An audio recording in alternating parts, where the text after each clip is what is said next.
Welcome, sweet friends, to the channel Frugal Money Saver. My name is Emmy. My husband is Paul. We're so happy you have joined us today. Right now in the world, there is so much going on.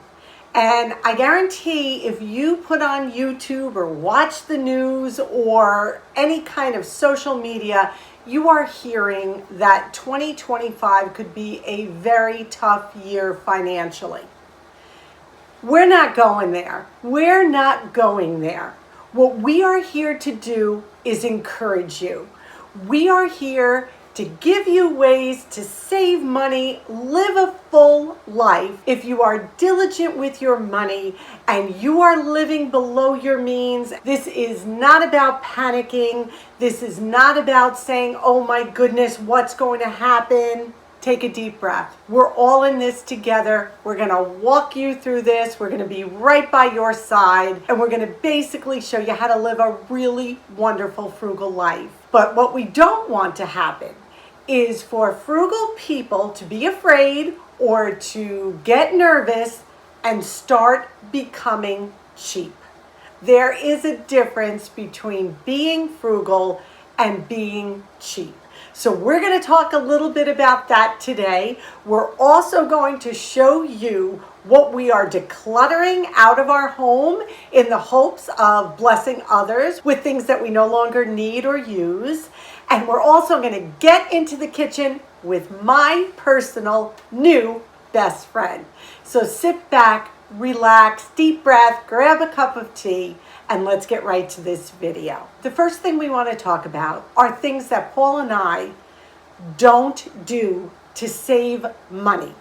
Because in our eyes, they're not exactly frugal, they're more cheap. I don't even like that word, but honestly, that's kind of what they are. I'm going to preface this again, as you know I always do. This is our journey. If you do these things, that's you. We're just telling you our journey. No condemnation, no judgment, just what we do. So the first item that we believe is not really frugal, but cheap and basically a little unethical in our eyes, okay? We're going to say in our eyes, is if you're in a store and you either get too much change back, like possibly the cashier made a mistake, or you have not been charged for items that you have bought. To us, to save that kind of money is not worth it. If the cashier gives you incorrect change back in your favor and you realize it, let's say she gives you an extra $5 bill, an extra $2, whatever it may be, you are aware of it, you take it, you put it in your pocket. Hey, that's $2 in your pocket, right? No. And what about if you are undercharged for items? Now, I'm not talking about a mismarked price on an item. I'm talking about if you bought 4 gallons of milk and they charge you for 3, and you know they charge you for 3. Do you say something? Or do you save that $4 at someone else's cost? So to us, that is not a way we would ever save money. Number 2, tipping below the standard rate. Here in New York, it's about 18 to 22% for good service. Now, I am not talking about someone giving you horrible service, rude, never checking the table. We're not talking about that. We're talking about wait staff that has worked hard, earned their keep, and because you are not held accountable for tipping, no one's going to check if you're tipping. Well, most of the time they don't. You under-tip grossly. That is another way that we would never save money. Because again, someone else is being harmed by our not wanting to share what we have appropriately. Remember, wait staff works hard and to tip accordingly. We don't believe that is a place where you should be saving your money. Number 3, this is so controversial, but grabbing handfuls of condiments in a fast food store, in a restaurant, and taking them home with you to use at home. Now, I'm not talking about like 2 packages of ketchup that comes with your meal. I'm talking about grabbing handfuls of sugar or Sweet and Low or mustard packs, mayonnaise packs by the handful, shoving them in your pocketbook to take home and use. Again, that is not a way we would save money. And I think the eating establishments have gotten wise to people doing that, because now if you notice, you will get one packet of something, and they're not even leaving paper napkins on the table anymore. You have to ask for extra napkins because they have to offset their costs of people grabbing this stuff and walking out with it. Another way we will not save money is by depending on eating establishments for our condiments, our straws, and our napkins. That's not being frugal at all. That's again relying on someone else to supply your needs for something that you didn't technically pay for. Number 4, taking advantage of generous people. We are not talking about normal hospitality. Somebody has you for dinner, a lovely time. What we're talking about is when someone has the money but refuses to spend it and relies on others to foot the bill. That is definitely not a frugal habit. Putting the burden on someone else is never frugal. That is cheap. Unless it is a gift that someone is giving you, things like that.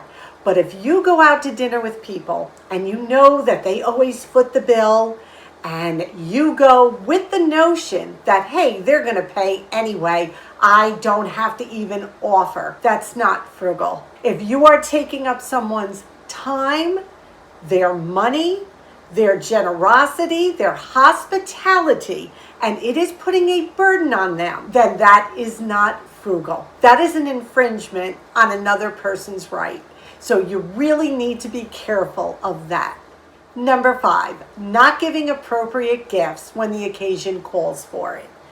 We have talked about this a lot, and that is not one area you want to be cheap. If you are invited to a wedding, if you are invited to a grand celebration, a 25th anniversary, whatever it is, be as generous as you can. And it doesn't have to be expensive, but it has to be creative enough to warrant the situation. You don't ever want to come away looking like you did not appreciate the invitation, that you did not appreciate how significant the event was that you have been invited to, and you never want the person who invited you to think that they are insignificant. Not that a gift shows significance, but there are times that it is appropriate to give a gift that maybe goes above what you normally would give if the occasion calls for it. How about holding on to things just because when you know someone else can use them?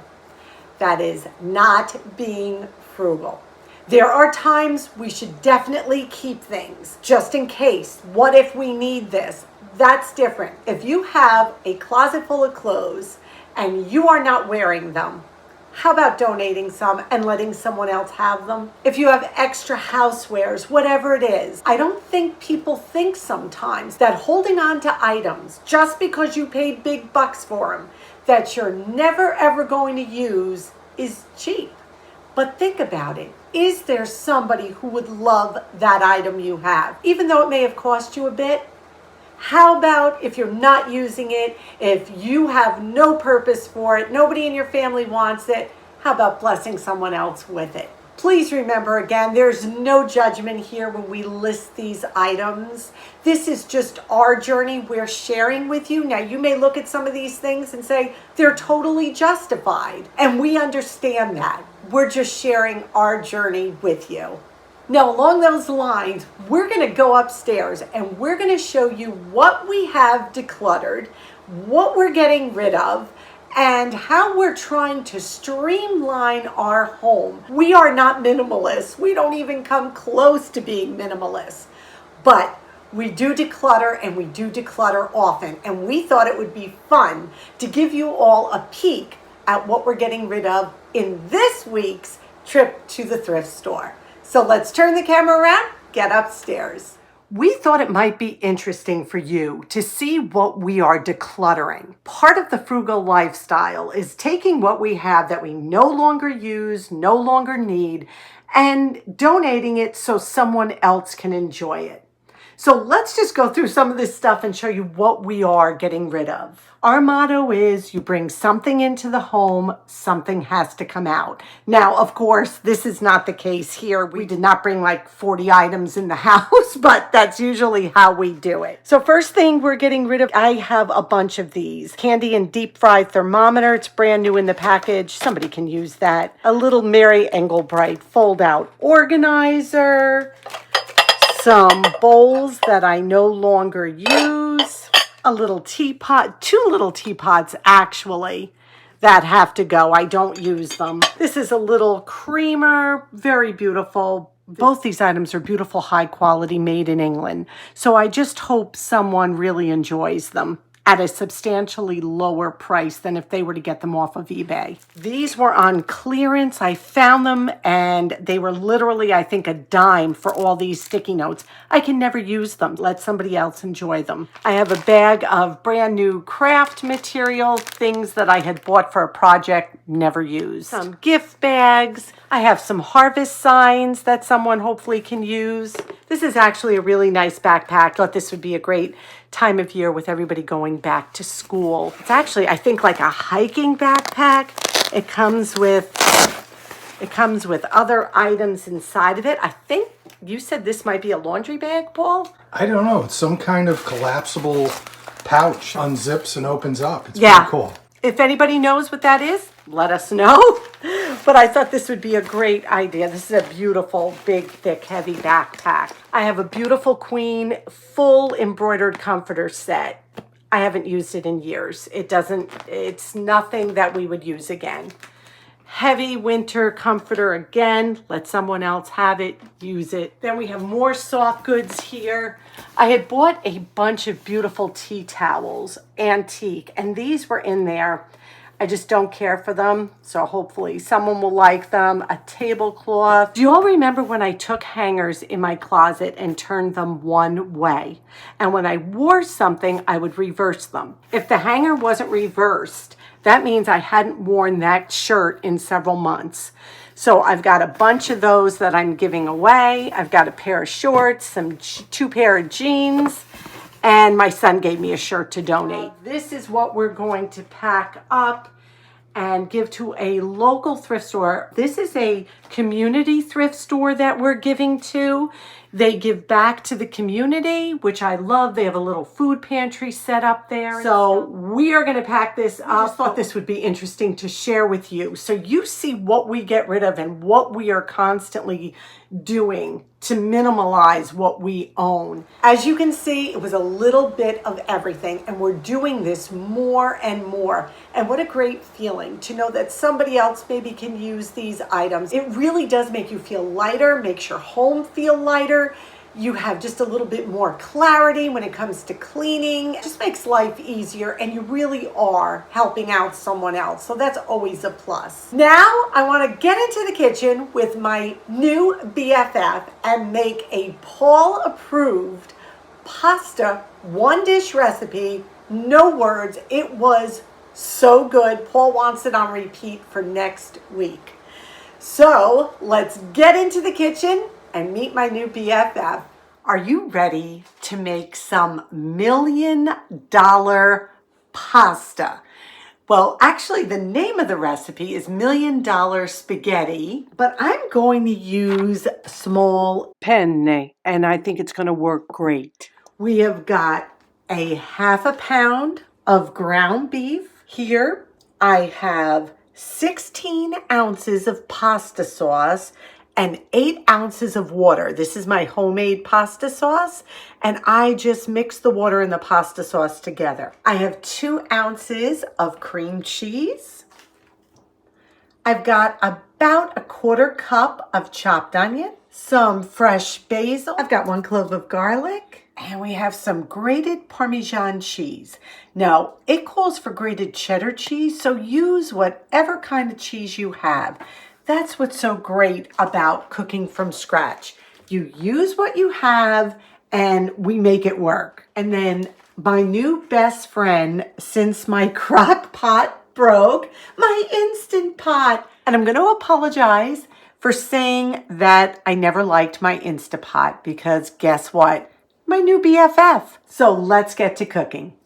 So I'm going to hit the saute function to start, and I'm just going to let this heat up a minute. We're going to take our 1/2 pound of ground beef and our 1/4 cup of onion, and we're going to saute it right in the Instant Pot. We're adding our ground beef to the bottom of the pot, along with the 1/4 cup of chopped onion, and I'm just going to saute this until it is nice and brown and the onions are soft.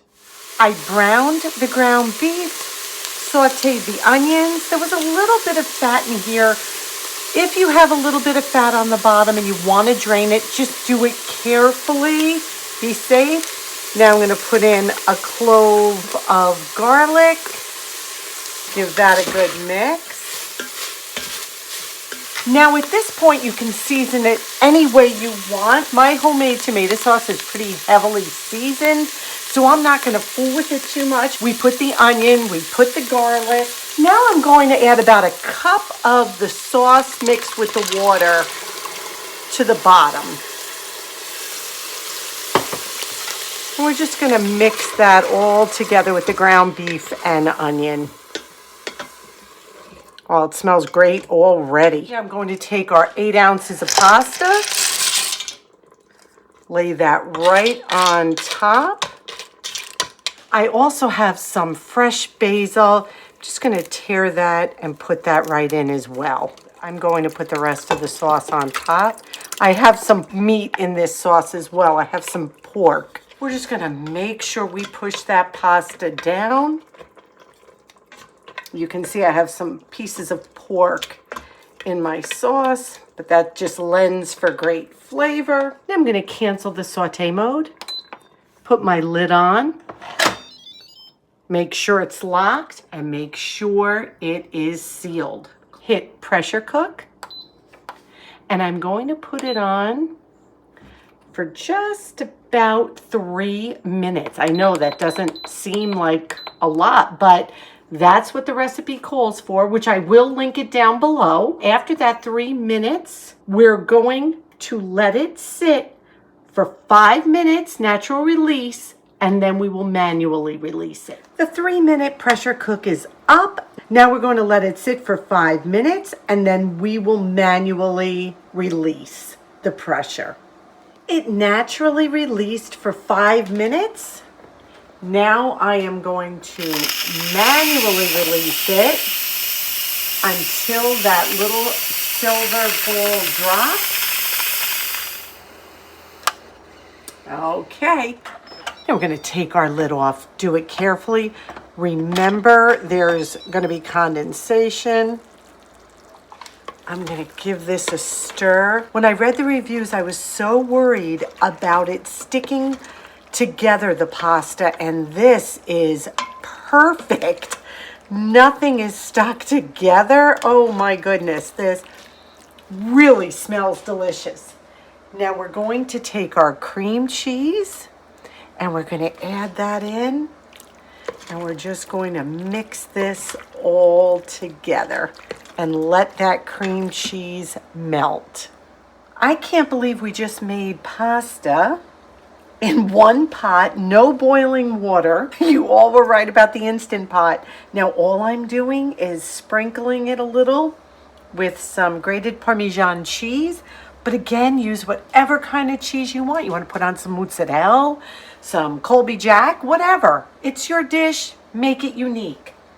So I am going to scoop some of this out for Paul. Look at how creamy and delicious. Hearty with some garlic bread and a tossed green salad. Oh yeah, this is a win.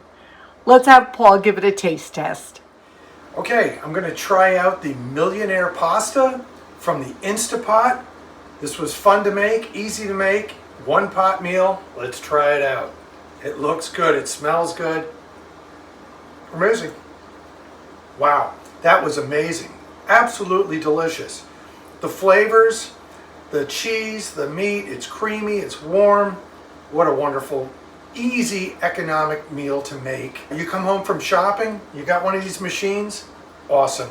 This is definitely Paul approved. You got to try it. Now I know the Instant Pot is not a new invention, and I've had it for several years, and I have come on here so many times saying, oh my goodness, I don't know why I bought it. Well, let me tell you, I've still not replaced my crock pot. Those of you who watched Friday's video, you saw it pass along right in the middle of the video, and the Instant Pot has been above and beyond what I would have thought.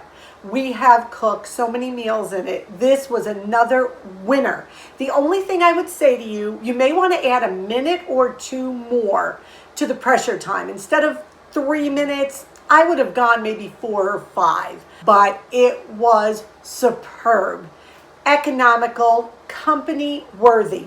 With a salad and garlic bread, that is a company-worthy meal for sure. I will link the original recipe down below. We did half it, and we did have leftovers. So good. So give that one a try. Well, we thank you for sharing this time with us. We appreciate you all so much. Today's question of the day: what is your favorite thing to cook in the Instant Pot if you have one?